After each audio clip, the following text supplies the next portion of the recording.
Hey everyone, it's Steve here from theemotionmachine.com, and today I want to talk a little bit about the loneliness paradox. There was a study that just came out pretty recently this year in the Personality and Social Psychology Bulletin, and the name of the study was Reciprocal Influences Between Loneliness and Self-Centeredness. It was a longitudinal study where they followed up with participants every year for 11 years, and they measured their reported feelings of loneliness and their reported feelings of self-centeredness. And the goal of the study was to see if there was any relationship between these two different personality traits. What they discovered was that people that reported higher feelings of loneliness, when they followed up with them, they also reported higher feelings of self-centeredness. So being lonely and feeling lonely led to increased feelings of self-centeredness. And this makes intuitive sense because if you're feeling lonely and you feel ostracized and alienated from a group of people, then you're going to want to protect yourself and you're going to become more selfish and more self-centered because you want to make sure that you can get resources and that you can be able to take care of yourself.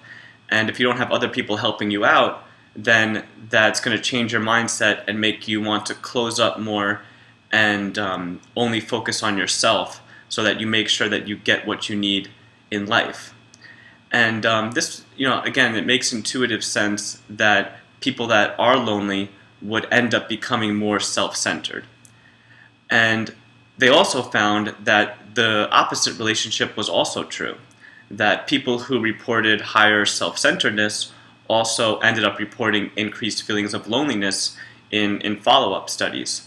So this relationship is what I call the loneliness paradox, because once you find yourself in this state of loneliness, it makes you more self-centered, which also closes your ability to actually build new relationships and overcome that loneliness. So by being lonely, you become self-centered, and by being more self-centered, you become more lonely. So this becomes a self-fulfilling prophecy, or not a self-fulfilling prophecy, it becomes a self-fulfilling cycle, and it becomes a feedback loop between loneliness and self-centeredness. So once you find yourself in this negative cycle, it can be really hard to break out of it. And I think we have to remind ourselves, even when we're lonely and we feel ostracized and alienated from people, that the only way to really overcome that is not to be more self-centered, but to try to be more other-centered. And that can be a lot, it's easier said than done, because this cycle is so fulfilling, and the loneliness paradox keeps you trapped in this cycle. But even when you're really lonely, and even when you feel ostracized from people, the only way to really break out of that cycle is to start trying to be more kind to people and connect with people, maybe even when you don't really feel like it, even when your instincts are telling you, nah, screw everyone, I need to take care of myself, no one likes me, so screw it, I'm not going to bother trying to get them to like me, and you start to almost take pride in people not liking you because you're just above everyone and you're above it all. And those types of thoughts can lead to more loneliness and more self-centeredness. So to break out of that cycle, you really need to become more other-centered, and you need to focus on even just small ways that you can reach out to people, do something kind, say a compliment to someone, or just have a conversation with a random person on the street. The only way to break out of that loneliness is you need to start opening up and connecting with people. Even when you don't feel like it, even when your instincts say, screw everyone, that's actually when you most need to open up and put yourself out there. And you're going to feel a little bit vulnerable, and you're going to worry that when you open up to people that they may not reciprocate it back. And that's going to make you want to feel more self-centered and more protective of yourself. But in the long term, being open with people while it will lead to some rejection and some people just not reciprocating it or not liking it, the truth is that that's the only mindset that's actually going to get you to be able to start connecting with people again and overcoming that loneliness, and at the same time overcoming that self-centeredness.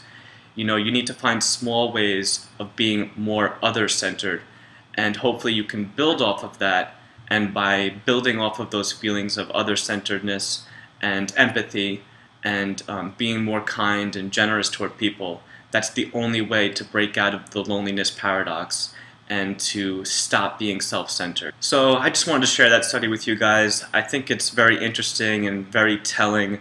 I think this happens with a lot of negative emotions. They can become feedback loops, and they feed into each other. And I think this is a common thread not only with loneliness or self-centeredness, but other negative traits too, including, you know, sadness or grief, or you know, any type of negative emotion, fear. You know, they often cause us to act in ways that reinforce them, and that can be a very difficult cycle to break out of, no doubt. But we have to look for ways to break those patterns of negative emotions. And I think just even being mindful of the ways that these emotions feed into each other and become feedback loops is an important thing to be mindful of. So I wanted to share that with you guys today. I hope you enjoyed this video. Please feel free to subscribe to my channel to stay updated on new videos, and thanks for listening. Bye-bye.